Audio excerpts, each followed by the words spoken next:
Hey guys, I'm so glad you guys were able to join us today for another video. We'll probably be turning this into a podcast for future references, so when that comes around, we will definitely let you guys know. But for right now, we are gonna use this time and utilize what we have and continue on with another lesson that me and my sister have for us today. If you guys didn't know, this is JoJo. We're both youth ministers or youth leaders at our church over in Sun Valley, Iglesia Fuente de Vida.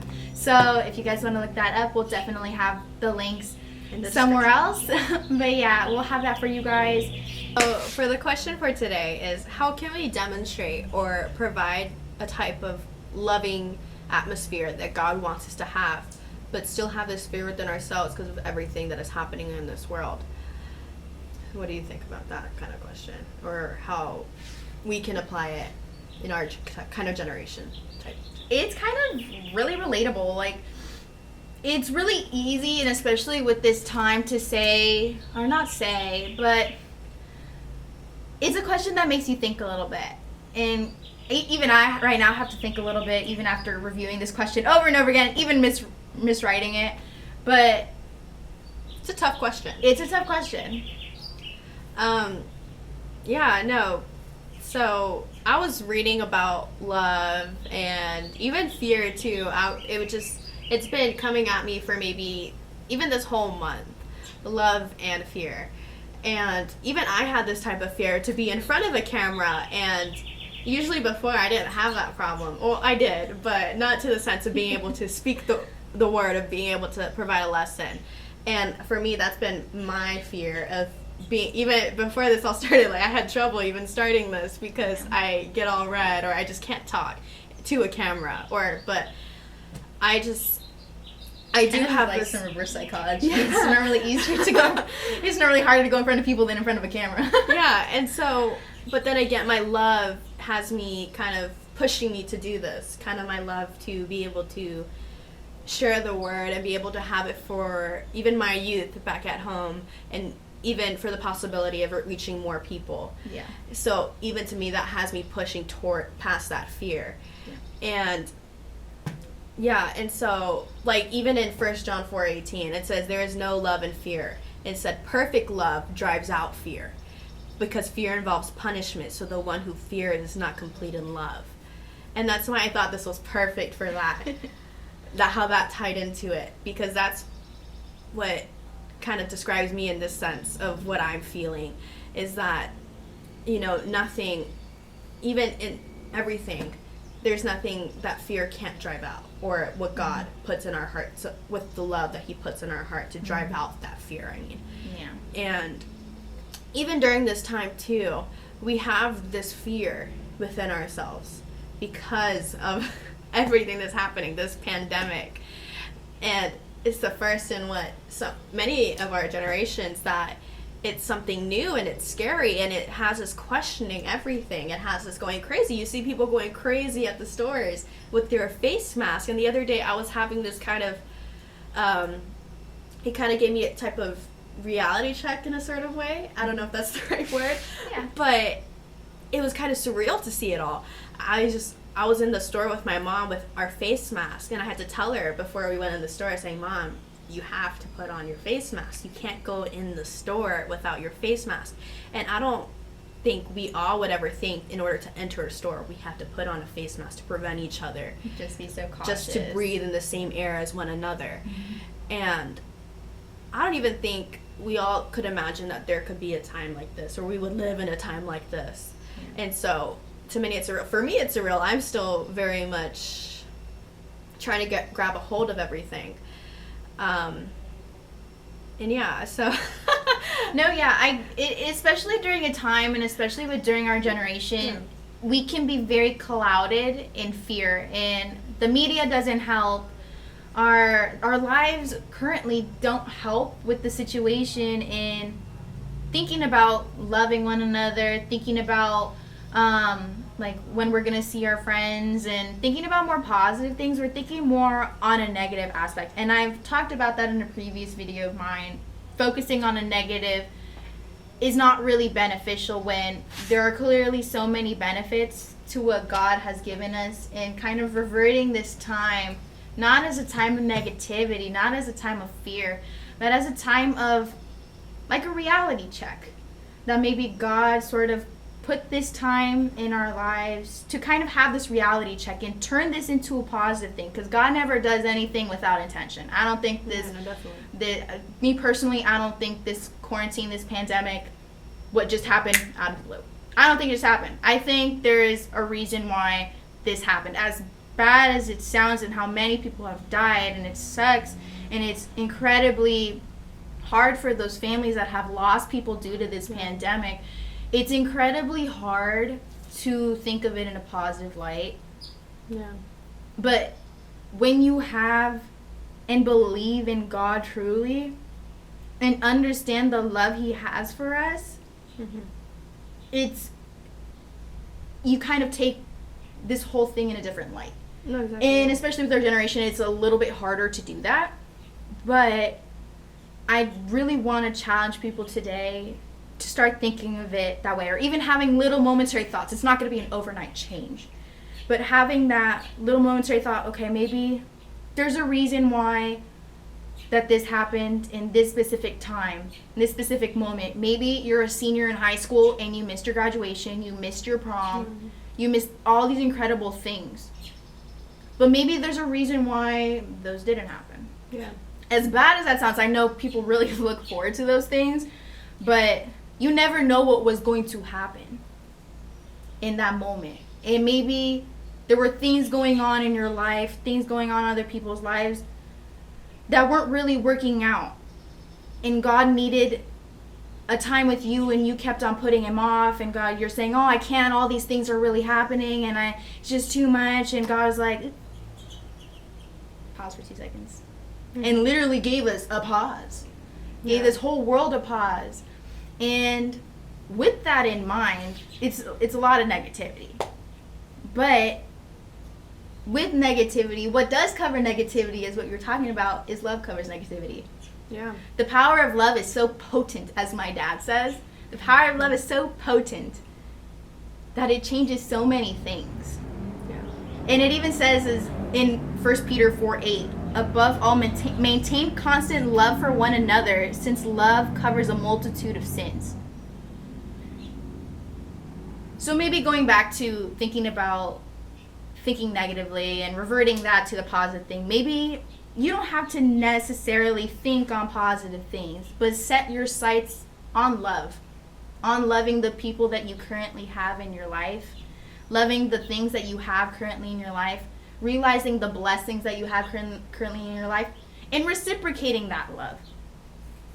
Because it's hard, especially not to have that physical touch, that physical aspect of when you see a person that you love. It's hard to do that right now.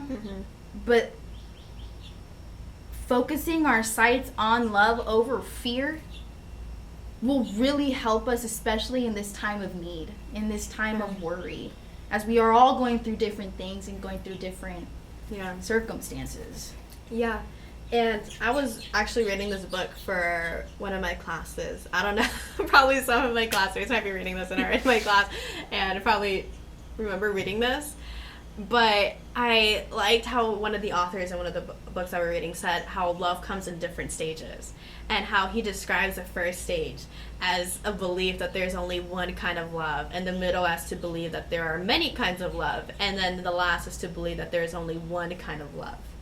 And I thought that was really cool how he kind of described it, or were able to put it in those words of the stages, and that love definitely comes in different stages. Like, we all feel those type of stages, to feel that I have that belief that there is only one kind of love, and that there are many kinds of love too, that there are different types of love that we can all, and that's maybe what we need to be projecting onto the world, even with what God has been showing us.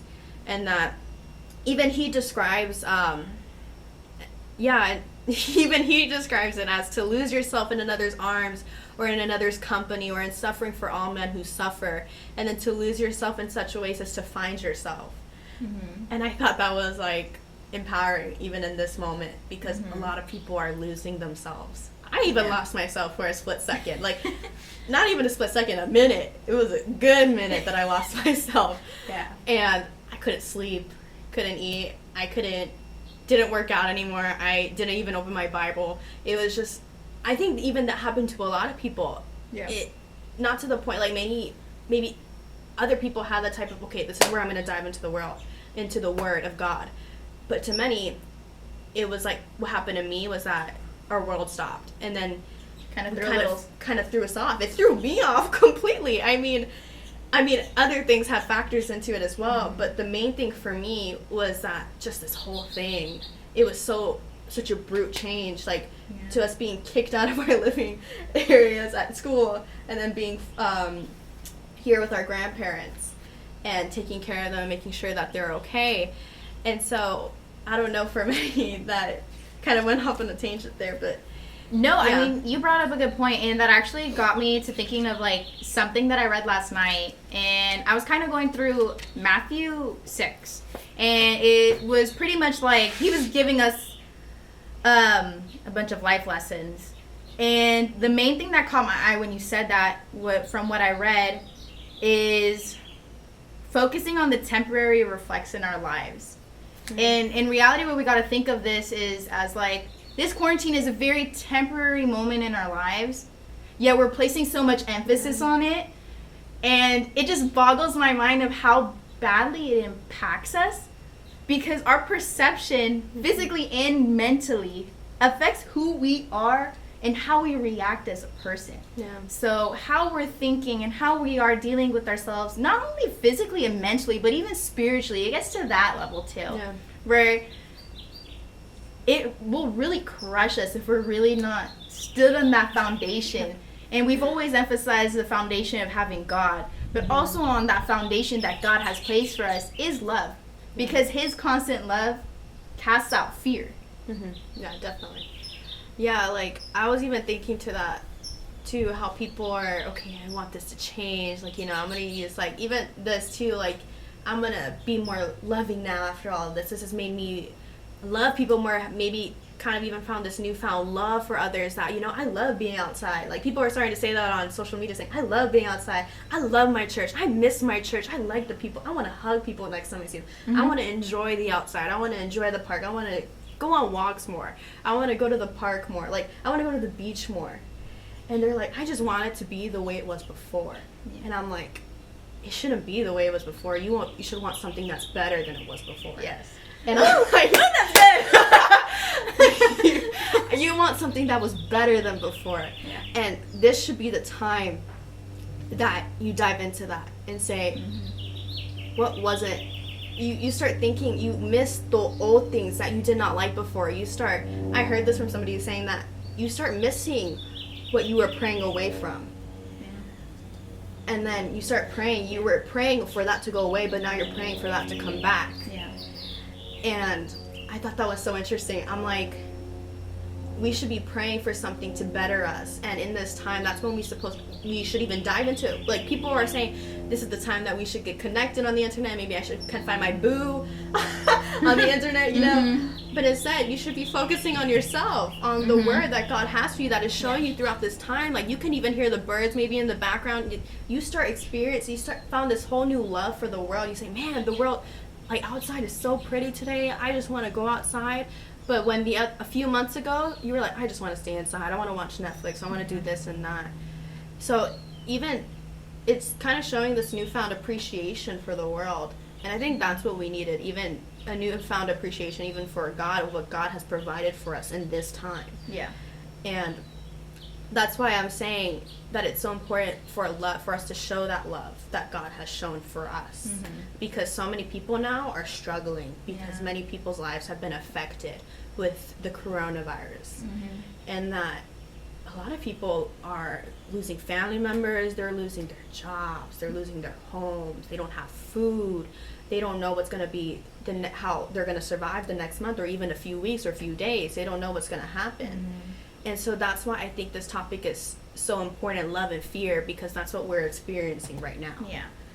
And like you said, like, you can love someone in so many different ways. You don't necessarily have to just be like, yeah, I love you. Like, you can demonstrate your love in so many ways, in acts of service. You understand you have family members that are struggling.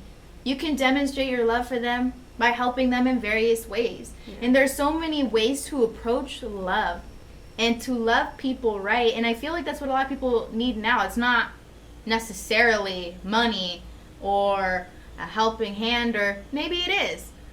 But what people really need to focus now is that love aspect. Yeah. And grabbing that love aspect, having that as a foundation will help build more into what you can do. What you can do beyond what you're currently doing right now. Yeah. And or maybe you haven't been doing it right now, and this is a reality check for you. And I know especially with people in our generation, it's a very me type of thing, where we like to focus on what's happening for me, what's going on with me, what's impacting me. But what about the rest of the world? What about our friends, our family, our loved ones? Maybe even for people who you never would have thought twice about. Maybe for people who are not currently in your life, that maybe there's a reason that they're not in your life anymore, but they're not in your lives anymore. Thinking about those type of people and the situations that they're in. We don't ever want to conform to a me type of situation, which at times we can fall into that. Oh, definitely. Trust me, like, we all have our faults, and I've definitely fallen into that, thinking about me, and JoJo knows, like, I can be a very me type of person, but that's my own battle in myself, and combating that and thinking more about, well, what about, like, JoJo? Or what about my family? What about my friends? And thinking about different people. And I feel like approaching this quarantine with a lot of love can just help out so much. Yeah, definitely. Even in 1 John 4:7, it says, "Dear friends, let us love one another, for love comes from God. For everyone who loves has been born of God and knows God." And I think that's just so important for us to remember during this time, and that we need to remember that God has shown us a love that is so remarkable that it would be selfish of us to keep it to ourselves, and that's not what God wants. Yeah. Even for a simple act of him saying, love your neighbor. He's not saying, like, oh my gosh, like, show your neighbor affection, like, love, like, kisses and hugs. I mean, yes, hug your neighbor, you know, maybe if you don't like your neighbor, but he's not saying push them off the slightest bit, you know, even if you may not like them, but he's saying to at least show them a little bit more courtesy, even during this time too, like, push that hate and difference aside and just be able to show that to everyone. And I think that's important. And then even in Isaiah 4:3, when it comes to fear too, he says, "Do not fear, for I have redeemed you. I have called you by your name. You are mine." And I think that is so powerful in those words, that you are mine. Yeah. And that we need to remember that during this time. That we are children of God, and above all else, to maybe just set our sights on love, especially in this unique time. And just focusing not only our minds but our hearts, as what it also talks about in Matthew 6. It says the heart that motivates to do his will is a heart for God. And a heart to love people is what God's calling us to do. And maybe even God is using this time to allow more love to go into this world, as this world is full of so many negative things, as we talked about. And we need to refocus our sights on the love that we have for people, as we are all human. We all have our faults. I also read another book that's just, a lot of people like to dismiss the fact that we are human. We are all human. Yeah. When in reality, we all have our own faults. We are all not perfect. We may be children of God, but because we're children of God, we are redeemed. Yeah. And so we need to reset our sights on that love for even people that we may not like anymore. That we may not like anymore. And you don't have to be like, you don't have to shoot them a text and be like, hey, like, I love you, like, I'm sorry this happened or whatever. No, you don't have to go and do that, go out of your way. That time has passed. But the point is to remain in love. Don't be talking bad on people, and especially during this time, the words of negativity are so powerful and so potent, as is love. That's why negativity is really hard to get around. Yeah. But refocusing our sights on love over fear is a really powerful thing that we need to do right now. Yeah. It's a really interesting challenge. And you know, you could even see some people doing more and more of that on social media. Like, you see the love of others that you can see it's been a little bit more positive on the internet, a little bit more. I don't know. I'm not on Twitter, so I don't know how Twitter is, but at least from what I've seen, because I'm off of social media, that's just my little cleanse that I do, but I'm not on social media at the moment. But from what I saw earlier, was that there was so much positivity and love being spread that maybe, let's say someone put something on the internet that they were going through, you would see the love being shown. And that's a good thing about social media even too, that you can reach other people or even just spread a little thing on the internet, you know? Yeah. But yeah, I was reading, to go back to that what I mean by that is that during this time you see a lot more of it on social media. You see a lot more people present on social media because they're at home. But when after all of this is over, we have to think of ourselves. Is it going to go back to the way it was before? Or is it gonna evolve to something better than what it was before? And with love, I feel like it can definitely evolve. Yeah. And I know we don't have a lot of time anymore. We have like less than a minute. Yeah, we can go on and on about this topic, and we'll go on and on more about this topic in later discussions that we'll have throughout this week that we'll have posted. So we hope that you guys enjoyed this conversation. And just a little intro to it, and to just think about having this love over fear. And we encourage you guys to like. If you guys want to comment, you guys can comment. If you guys want to subscribe, we highly recommend you do that, so you guys can keep up to date when we post more of these. But we love you all, and we pray you are staying safe. And we'll talk to you guys another time. God bless you.